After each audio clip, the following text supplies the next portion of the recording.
Hello, everyone, and welcome to today's lesson. My name is Nonye, and I am your real estate tutoress. So, I would like to welcome you and thank you so much for watching this video. I am a licensed agent here in Chicago, as well as a licensed instructor. I On this channel, I bring the best tips and tools getting your real estate license. Also, answer any questions that you may have about the process.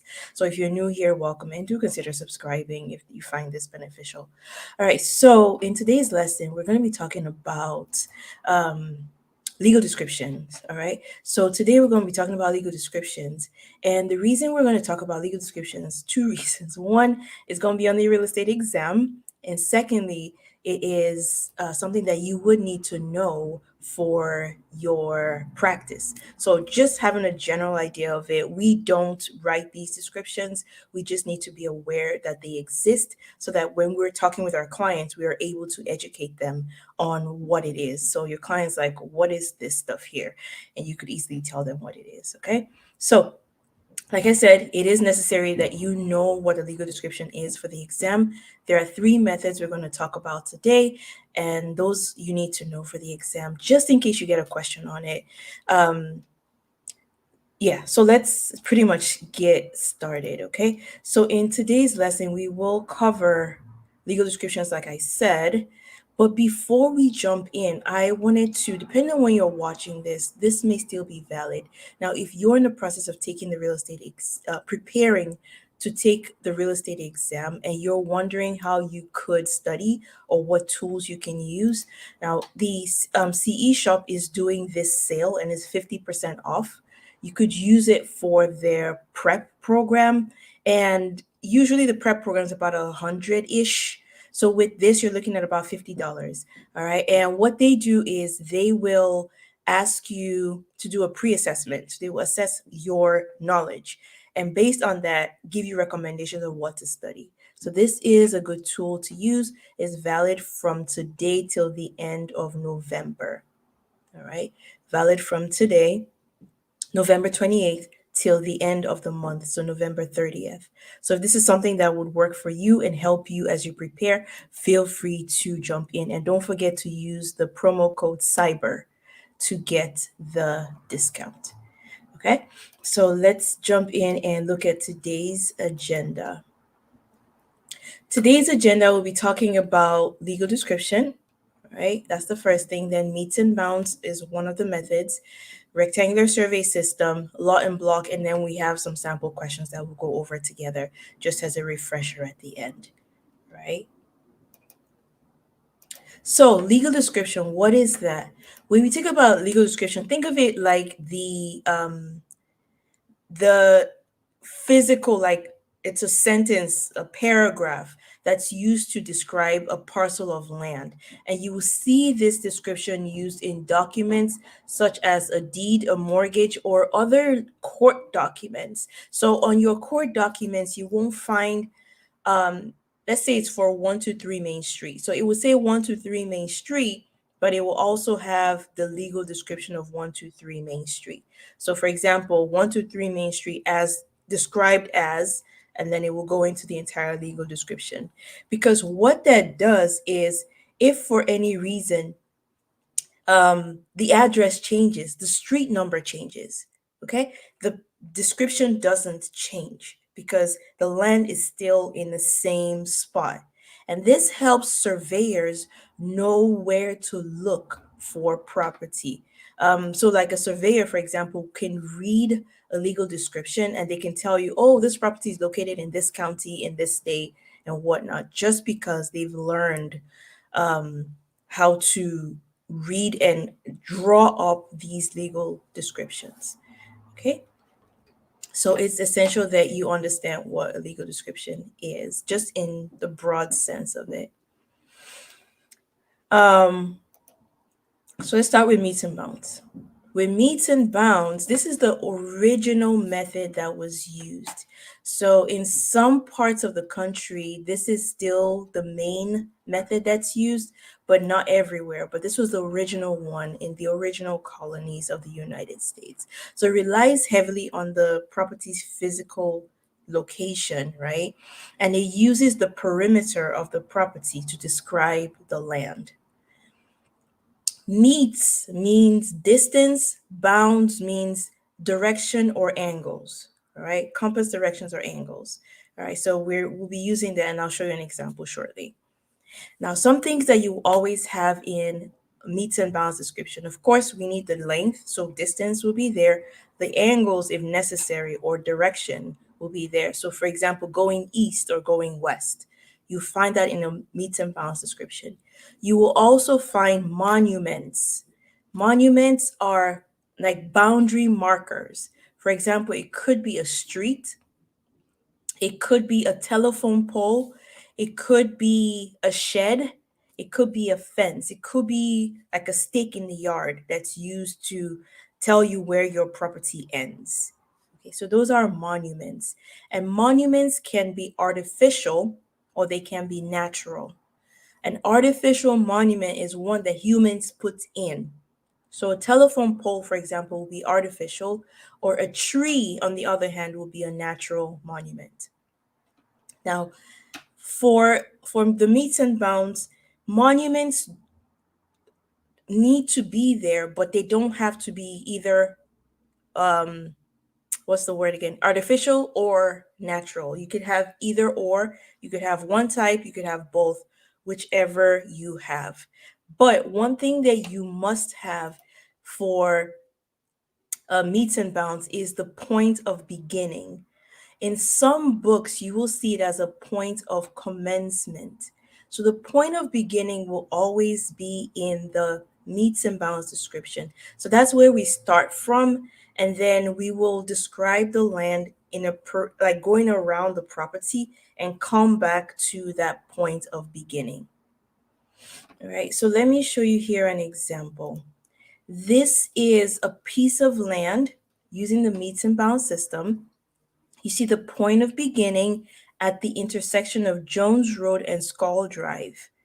All right, so we start there and then we go clockwise. So we're going to go east on Skull Drive and then come down and go all the way back and trace our way back up to the point of beginning.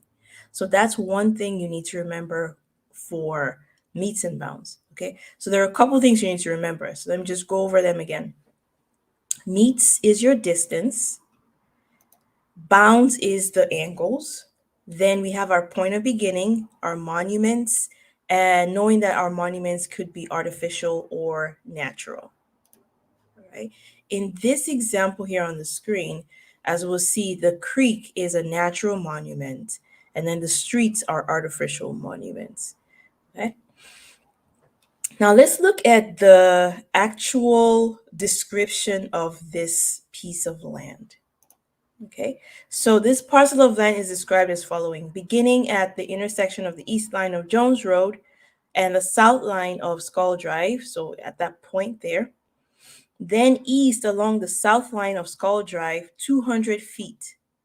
Then we're going to go south 15 degrees, all right? That's our bounds, right?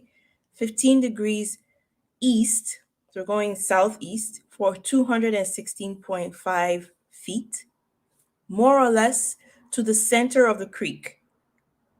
Okay, so we go all the way to the center of the creek, which is about 216.5 feet. Then we go along the center of that creek all the way till it intersects with Jones Road. So we're going northwesterly along the center line of said creek to its intersection with the east line of Jones Road. Then we go north 105 feet till we get back to our point of beginning. Right? So that's how the legal description for meets and bounds is. Okay?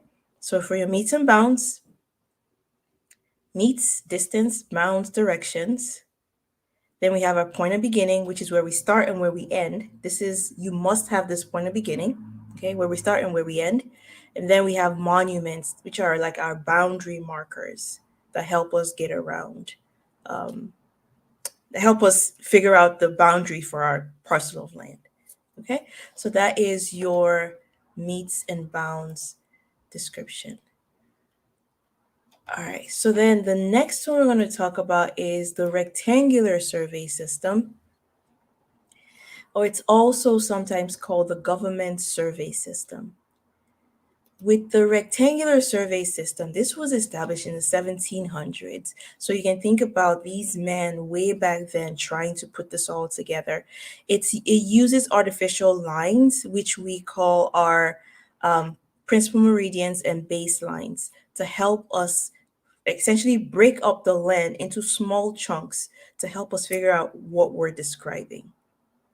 Okay, so we're going to talk about the principal meridians, the baselines, ranges, correction lines, and all of those things, sections and such. Okay, so with our rectangular survey, we have the principal meridian. Principal meridian runs north to south. Okay, principal meridian runs north to south, and then the baselines run east to west. If you remember studying longitude and latitude lines, this is similar to it. So the longitude lines went up and down, and then the latitude lines were east to west. So same thing here, principal meridian north to south, and then your baselines are east to west. So think about a base, right? Baselines are east to west. So in the state of Illinois, there are three principal meridians that we use to describe land in Illinois. The first is the second principal meridian, the third principal meridian, and the fourth principal meridian. Okay. So in Illinois, we use principal meridian 2, 3, and 4. On this map on the left, you see the second principal meridian is in Indiana, but is used to describe land in Illinois. Okay. And then also the third principal meridian runs through the center of Illinois. And the fourth principal meridian is here on the west side here, and it runs through the state of Illinois as well. So there are three principal meridians that we use. Two are located in Illinois. One is located in Indiana, but it's used to describe land in Illinois. And then we have our baselines. There's the Centralia baseline here on the left map as well. Now the map on the right just shows you another, just a different map, just so that you can kind of compare and see a different point of view, different perspective on what it looks like. And then all the boxes in between are the different counties in Illinois. So if we wanted to describe land that's way up north or south, then we will start with the principal meridian and then the baseline. And then we need to break up the land into smaller chunks to describe the parcel that we're talking about. Okay. So in order to do that, we have other lines that are also imaginary that we use. And the first one is your township lines. So here on this slide, here on the left here, township lines run east to west, and they are parallel to the baseline. Township lines run east to west, and they are parallel to the baseline. While our range lines run north to south, and they are parallel to the principal meridian. So think about your ranges, like your mountain ranges that are going up and down.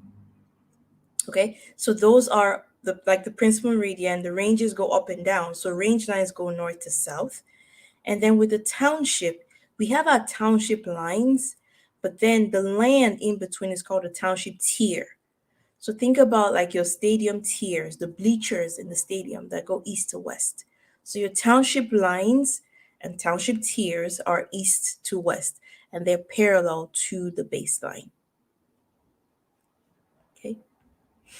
So then once we start at the baseline, and then it's north or south of the baseline. So a township tier, one township tier, the distance between that township tier and the baseline is 6 miles. And then every other one is 6 miles by 6 miles by 6 miles. So our township lines are 6 miles apart, and our range lines are also 6 miles apart. Okay. Township lines 6 miles apart, range lines 6 miles apart. On the screen, you will see here where I have the township lines and the range lines and such, um, the numberings. So there's T1S. So T is a township line, right? So we're one township south of the baseline. So T1 is one, right? So one south. And then the next one would be T2. So that tells you the distance from the baseline going south. And then T1 north is going north. T2 north is going north. T5 north is 5 townships north of the baseline. And the same concept applies with the ranges. So if we are at range 1 east, that means we are one range east of the baseline. Range 2 east, we're two ranges east of the baseline. If it's range 10 west, so we're 10 ranges west of, sorry, not the baseline, the principal meridian. Okay. So the ranges are parallel to the principal meridian. So every range, so range 1 is one range from the principal meridian, and then range 2 is two ranges from the principal meridian. And then we just keep going out that way. Where your range lines and your township lines intersect, it forms a 6 mile by 6 mile square. And that 6 mile by 6 mile square is a township. Okay? So if you remember, start from the beginning. We have our baselines that run east to west. Principal meridians run north to south. Then we have our township lines that are 6 miles and 6 miles apart from the baseline. Then we have our ranges that are also 6 miles from the principal meridian. And you can kind of draw this too on your notebook to kind of give you an idea, a visual, if you're more of a visual person. Okay. So once you draw those lines on your paper, you can see where they intersect. They intersect and form a 6 mile by 6 mile township. So a township is 6 miles by 6 miles or 36 square miles. Okay. So that's the size of our township. So then if I went back to this map right here, and we drew in our townships and we drew in our township lines and we drew in our range lines, right? Then we have those 36 square mile townships. But what we want to do is break down that township even further into smaller chunks because the average person doesn't have a piece of land that's 36 square miles, right? So we want to break it down into even smaller chunks. So in order to do that is where we come down to this square on the bottom right. So where it says townships are 36 square miles. So what we're going to do is break down our township into smaller sections. And these sections are 1 mile by 1 mile. So if you remember, the distance between the ranges and the distance between the township tiers are 6 miles. So then we break those 6 miles into 1 mile by 1 mile sections. Okay, so each township has 36 sections. And on the screen, you can also see the way they are numbered. So the numbering is essential, and you need to know the numbering for the exam just in case they ask you a question. And we'll do a review at the end where I use the numbering, give you a sample of a numbering question. Okay, so number 1 starts at the northeast corner, and we're kind of going backwards, and then we just kind of come down. So it's almost like a snake-like pattern, and we just keep going down and down till we get to 36.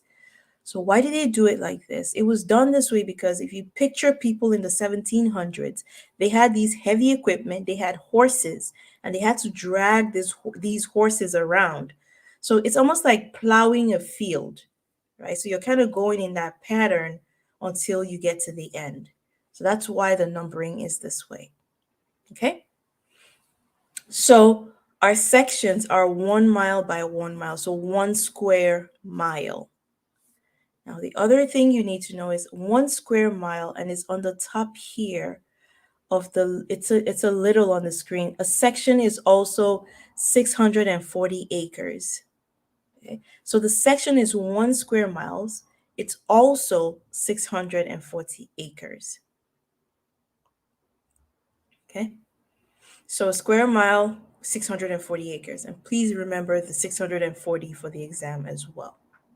In your book, there should be like a conversion table that gives you some of these numbers. So please make sure that you know the conversions.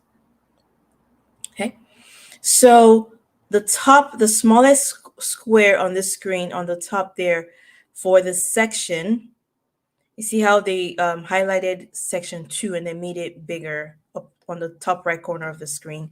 So that section is 1 square mile or 640 acres.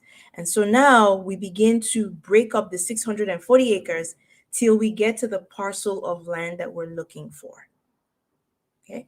So their method, essentially what their method was, is we start with the big picture, which is the state. We have our principal meridian and our baselines. Then we begin to break the land up into smaller townships, 6 mile by 6 mile townships. Then we break the township into 1 mile by 1 mile sections. And now within that section, we can break it down even further till we get to the parcel of land that we're trying to describe. Okay. Remember the numbering of the townships. And I put there on the screen Township 16. Please remember that land in section 16, not Township 16, section 16 is reserved for schools, right? Land in section 16 is reserved for schools. Doesn't mean there can't be schools in other places, doesn't mean people cannot live in section 16, but land in section 16 is reserved for schools. So in the Chicago area, there are certain high schools that are actually in section 16 of their township. Right? So this is something that we use in Illinois, but the average person doesn't know about this, but you're learning it because you're trying to get your real estate license. Okay. So this is a sample of what a legal description could look like. A parcel of land is located in the north half of the south half of the northwest quarter of the southwest quarter of the northeast quarter of section 23. And then it's range 27 east, tier, so township tier 37 north, third principal meridian, Cook County, state of Illinois. All right. So picture the state of Illinois. We have the third principal meridian. All right, let me go back to that slide. We have the third principal meridian, state of Illinois. So we have that meridian. Then we have our baseline. And the question says we're reading from the end coming forward. Tier 34. So from our baseline, we're going up 34 township lines, right? So we get to 34. Then we're going to take the ranges from the principal meridian, and then we're going 27 east. All right, and wherever that box, that township is, where those lines intersect and form a township, that's the township we're talking about. So within that township, we will go to section 23. So you will find section 23, all right? And then we begin to divide section 23 into even smaller portions. So kind of like on the top here. So section 23, then we take a quarter of that, the northeast quarter. Then we break down that northeast quarter even further, and we get the southwest quarter. And then we keep breaking it down until we get to the portion that we're looking for. All right, so I have it highlighted there on the screen. Just as an example, so you have a visual. Now, when you begin to study the legal description, you may have to draw this out to give yourself a visual of how it looks, okay? Remember, the exam is multiple choice. So any questions they're going to ask you will be multiple choice type questions. So you want to essentially have to draw this stuff for the exam, All right. But it's good to give yourself a visual as you're learning. And then as you become more familiar with it, you could just solve the math problem or answer whatever question they give you based on this legal description. Okay.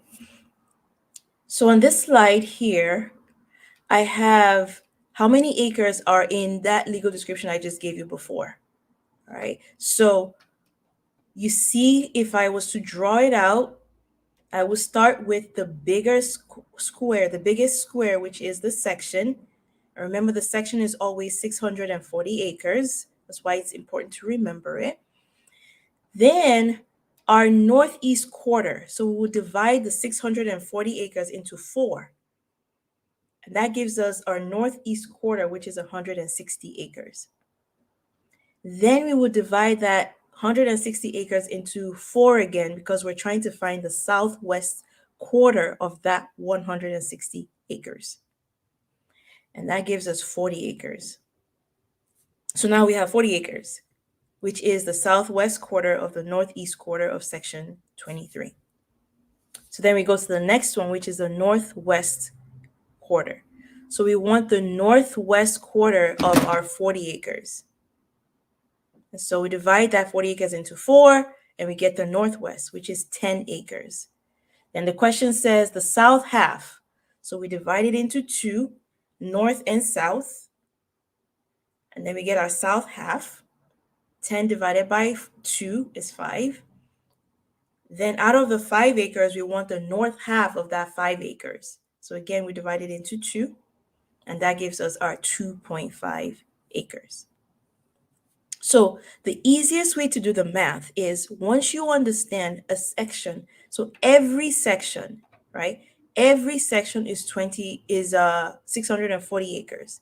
So in my question, I gave you section 23.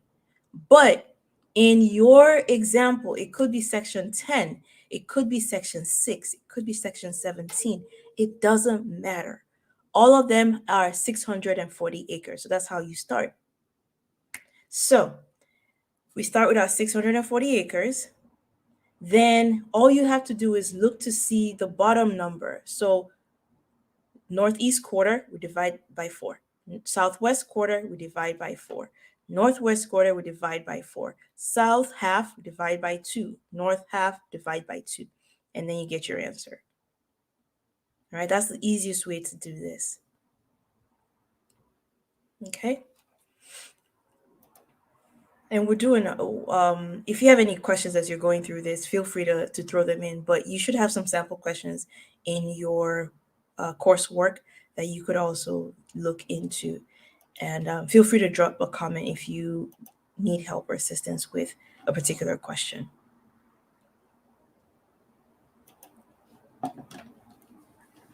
So on this slide, just came back to this slide again. If you notice, all the townships are touching each other. And remember, all the townships are identical. So each township is divided into 36 sections. So for example, section 13 in one township is next to section 18 of the next township. Right? I wish I could draw on the screen so I could point it out, but just look at this section here that's numbered, this township here that's numbered into different sections, and then put it back into the bigger circle here with the baselines and numberings and such. And then just picture all of those townships are identical. So next to 13 would be 18 of the next township over. And then, for example, north of township of section 2, so north of section 2 will be 35 of the township that's just north of this particular township, right? So essentially what I'm saying is each section, each township is touching another identical township, and the numberings are all the same.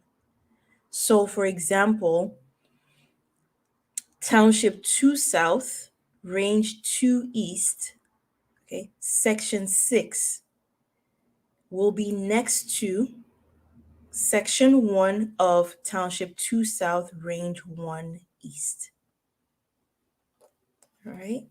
And we'll do an example at the end. So hopefully that will kind of clear up any confusion. Okay. All right. So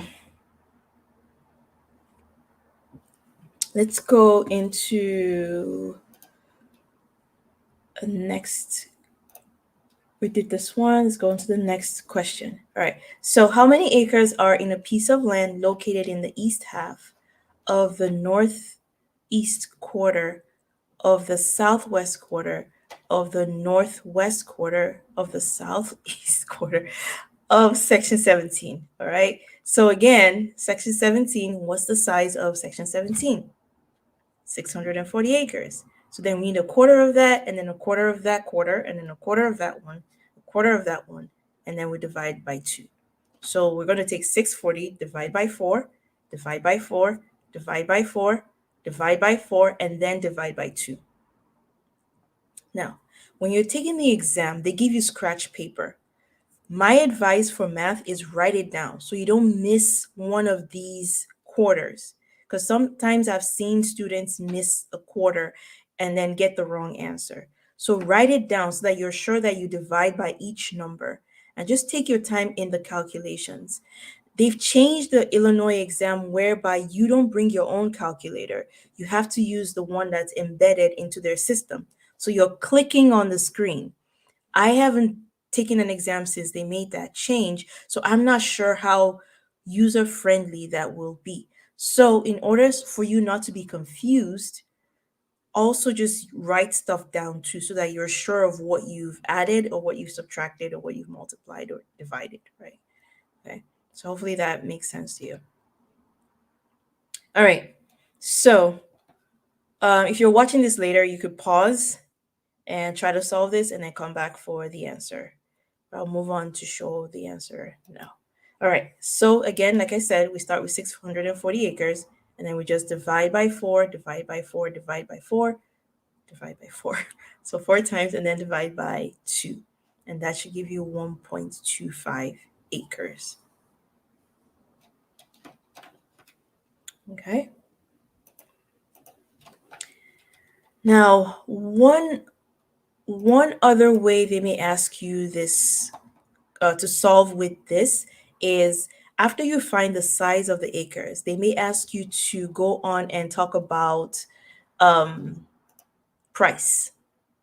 Right. So, for example, here on the screen, the northeast quarter of the southwest quarter and the southeast quarter of section 16 sold for 18,500 per acre. Commission was 7%. How much did the sponsoring broker earn? So a couple of steps here. First, we need to find how many acres. Then we need to see how much it's sold for per acre. Then we need to calculate the commission. So it's a 3-step process. And even within those steps, right, there are other steps. So again, take your time, especially if this is you're learning this. Take your time, find the number of acres, then calculate the price it's sold for, then calculate the commission. There's another thing that I'm introducing here in this particular question, and that's the word and. So if you go back to the question, it's very easy to miss. So it says there, the northeast quarter of the southwest quarter and the southeast quarter of section 16, both sold. So when you see the and, that means we're talking of 2 parcels of land that we're kind of adding together. All right. So in order to figure out how many acres we have here, we need to find out what's the southeast quarter of section 16 and what's the northeast quarter of the southwest quarter of section 16. And then we add them together. Okay, so let me show you. The northwest quarter and then the northeast quarter, that's 40 acres. Right, so 640 divided by 4 and divided by 4 again. So it's 40 acres. The southeast quarter of section 16, remember we take the 640, divide it into 4, and we just get the southeast quarter. And that's 160 acres. Add the two up, we have 200 acres. Okay, so then we go back to the question. The piece of land sold for 18,500 per acre, right? So 200 times 18,500, that gives you $3.7 million. Okay, now we want to find out the commission. 7% of that, so 7% of 3.5 million, and that gives you $259,000. Okay, so if you're watching this later, pause, go back, review everything, make sure that you get the calculations right. Again, with math, break it down into small chunks. So, how I said earlier, what do we need to find? We need to find out how much the sponsoring broker earned. So, that's the last step. So, how do we find that? We need to figure out how many acres first. Find out how many acres, find out how much the land sold for, and then calculate the commission from there. Okay. And also, if you see this word and, please know that you're talking about two parcels of land. Right? If you didn't do that while you were solving, you probably got A as your answer. And that's how the exam will be. The exam will have a wrong answer there that you solve, right? And it will be there and you think, oh, I got it, and you move on. But you misread the question. So, another tip that I like to give my students is, as much as you can, try to read with your lips. Now, if you're taking the exam remotely, they'll flag you for that. So you have to figure out a different way to slow down and read the words. Perhaps just like maybe use your finger to point at each word so that you're saying it slowly in your head. But whatever you have to do, right? Just make sure that you're reading the question carefully because it's so easy to miss a word like and. And this also applies to things like is not. Which of the following is not? Which of the all of the following are true except. So those words, right, can throw off an answer. So please be careful when you read exam questions. Okay? So that is the answer for this one. All right. And that is essentially our meets and bounds. At the end, I'll have a few more samples for us to go over. All right, so now let's talk about the lot and block system. So this one is pretty simple, to be honest with you. It's always used in conjunction with another type of legal description. So they may either use the government survey and then the lot and block, or they may use the meets and bounds and then the lot and block. All right. And a lot of these descriptions can be used together. So use one first and then use the next one to describe it. One of the things I forgot to mention, it's actually on the slide for meets and bounds. So if you're watching this later, you can go back and see that. Meets and bounds is the best method used for irregular tracts of land. So let me go back to that slide actually and point that out. I think it's this one. Yeah. So it's best used for irregular tracts or portions of land. So I just wanted to make sure I mentioned that. All right. All right. Lot and block system. It's a two-step process. So first we describe the land, like I said earlier, using one of the other systems, and then we divide that parcel into blocks, and then divide the blocks into smaller lots. And that's how we get our lot and block system, or block and lot system, however you want to say it. All right. And it's also sometimes referred to as a rectangular plat system. In subdivisions, this is what you mostly see. So picture a subdivision, and then you have blocks, and then those blocks are divided into lots, and then they build houses on the lots. Before they even begin to give the properties addresses, like we know, they will refer to them using the lot and blocks system. So the developers will be talking about them using those. So go to block B, lot 12. And that's kind of how they'll be describing them till they, begin to name the streets and give them actual addresses. Right.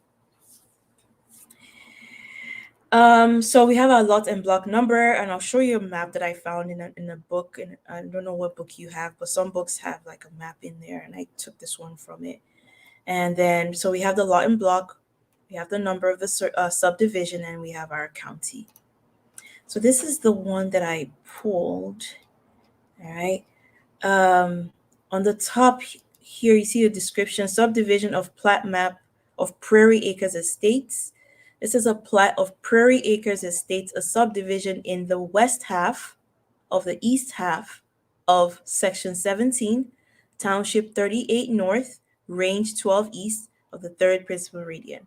All right, so I know this is Illinois, 38 townships north, and then 12 ranges east. All right. I'm not sure what county that is. Actually, it's on the bottom of the page there. It's in Prairie County, Illinois. Right? So something like this will be found in the county records because before they even begin to build these homes, they will get permission from the local municipality. They will submit the map to the local municipality, get approval, and then start building. So I don't know if you remember when you talked about zoning in your class, right? The local municipality is going to make sure that the lots are at least the minimum size that's allowed in zoning. All right. The streets are wide enough. There aren't too many houses in one piece of land. So all of those zoning things will be checked and verified. And then they will approve it. And then the developer can start building on this land. So the subdivider will divide the land. They draw up all these things, and then the developer begins to build. Okay. So the numbers on here are really tiny, okay? But I couldn't find anything better. And if I blow it up, it just gets blurry. All right. But you can do a Google search and find other numbers and kind of blow it up on your phone or on your screen and see if you have a better visual. So on the top here, there's block B, and then on the bottom here, block A. So south of Lincoln Lane is block A, and then north of Lincoln Lane is block B. And of course, this map is just a subsection of a bigger map. All right. Now you have our streets, and then on the front, the land that's facing the street is called your frontage. All right, have it on the screen there. The part of the land that's facing the street is your frontage. And then the dotted lines, if you look above Lincoln Lane and then by Alfonso Street, there's lot 15, and it has the dotted lines going through, and it says utility. So those dotted lines are easements. All right. And then coming down south of Lincoln Lane on the left side, on the west side, you have lot 1, 15, and 14 with the dotted lines as well. And those are also easements running through the land. So they will put them on there. So these easements are utility easements, so power lines, maybe water, sewage, maybe cable lines like Xfinity, Spectrum, AT&T, those type people. Before you would have phone lines running through, but we don't necessarily have a lot of landlines going through anymore, right? So all of those things will be either buried underground or maybe up on like telephone poles, but it'll be going through these people's parcels of land. Right. So be sure that you can identify an easement because they may give you, if you're fortunate enough and get a map like this, then they may ask you which of the following lots has an easement. Then they give you the options. So all you got to do is come back to the map and look to see which one has an easement. Okay. Then I have a frontage question later. I'm just looking at the time. If we'll probably get to it, hopefully. If they may give you a couple of options and ask you which of the following has the most frontage on, for example, Lincoln Lane, or which of the following has the most frontage on Daly Boulevard. So they may give you, let's say on Daly Boulevard, there's number 9, block B, lot 9, block A, lot 1, 14, and 15. So you're looking at all three and you're picking the one that has the largest frontage, which is the land that's facing the street. The ones that have multiple numbers, they're measured that way because there's a curve. So all you got to do is add those numbers up. Okay? So if you look at block B, number 11, there's 30, 45, and 45. So you just add them all up to figure out the total frontage there. Right? And essentially, this is your lot and block system. The most confusing one for a lot of people is the rectangular survey system. So if you need to go back and review, please do that, all right, for yourself. All right. So let's go in and talk about and do a couple of sample questions. All right. So earlier, we talked about principal meridians. So which principal meridian is not located in Illinois but used to describe land in Illinois? All right, so if you remember from earlier, we talked about the three that are used to describe land in Illinois: principal meridian 2, 3, and 4. 2 is located in Indiana, 3 and 4 are located in Illinois. So the answer to this will be B as in boy, so number 2 is the answer. So B as in boy. 2 is the one that's not located in Illinois. Okay. Next one, in describing real estate, the system that uses feet, degrees, and natural and artificial markers as monuments is. We just talked about lot and block. We didn't talk about any monuments, right? Government survey, rectangular survey, they're the same thing. So it can't be either one of them. So that leaves us with A as in apple, which is meets and bounds, and that's the correct answer. Okay. So what I just did now is, even if you forgot that meets and bounds has artificial markers, feet and degrees and whatnot, because you know lot and block does not use all those things, and then you also know rectangular survey, government survey, same thing, then you can eliminate all three of those and just go with meets and bounds. Okay. And then here's another question. The section marked A is, all right, so the dark lines are township boundaries. Okay, and within the township, we have our 36 sections. So based on the numbering, the section that's marked A would then be, if you were taking this exam, right, you would try to like draw it out and number them, or maybe you kind of memorize some of it. But the answer would be B as in boy, which is section 36. Because if we go back to this, if I find it here, to this slide, right, where we start here on the top and then numbering all the way down, 36 is at the bottom, right? So that's essentially why you need to know how the numbering works. The main thing is you got to know where 1 is and understand that it's a snake-like pattern that goes all the way down till we get to the end. So at least if you know where to start and how the pattern works, you can number it. Because another example of a question, which I don't have on the screen here, sorry, let me go back to this slide. I shouldn't have left it. Is, for example, they could ask you which section is north of 20. Which section is north of 20? So if you number it correctly, you will find that 17 is north of 20. Which section is south of 30? So you number it correctly, and then south of 30 is 31. All right.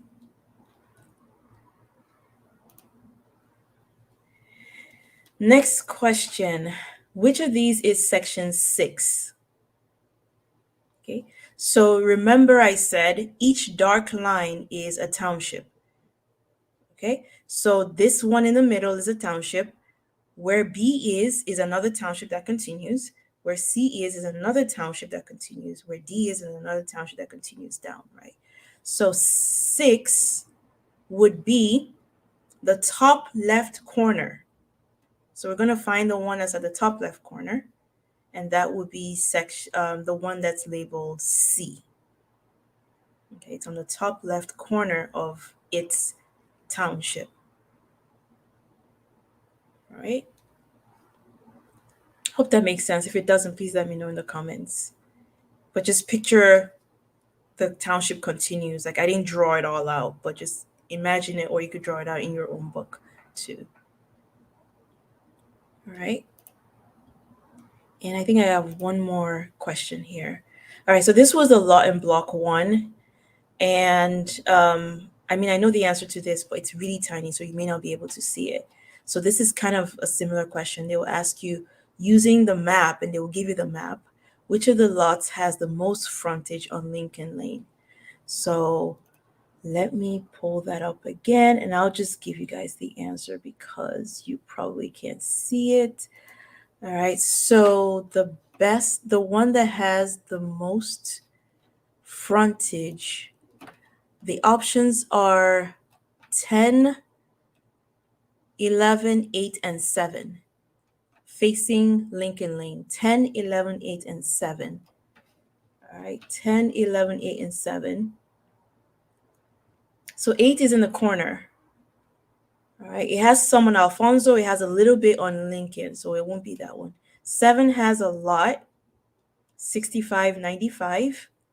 And then block B on the top, 10 has 30, 20, 30, and then 11 has 30, 45, 45. So if you add all those up, you will get it would be D as in dog. So 7 has the largest frontage, right? 7 has the largest frontage. And again, on the exam, it will be larger enough for you to see. But I just wanted to show a sample question, at least the little I could show you guys, so you kind of have an idea um, of what you could expect. Okay. All right. So essentially with that, that's your rectangle. That's your legal description methods. Remember why we use them: for legal documents, for your deed, for your mortgage documents. Anything that's going to court would need to have legal description.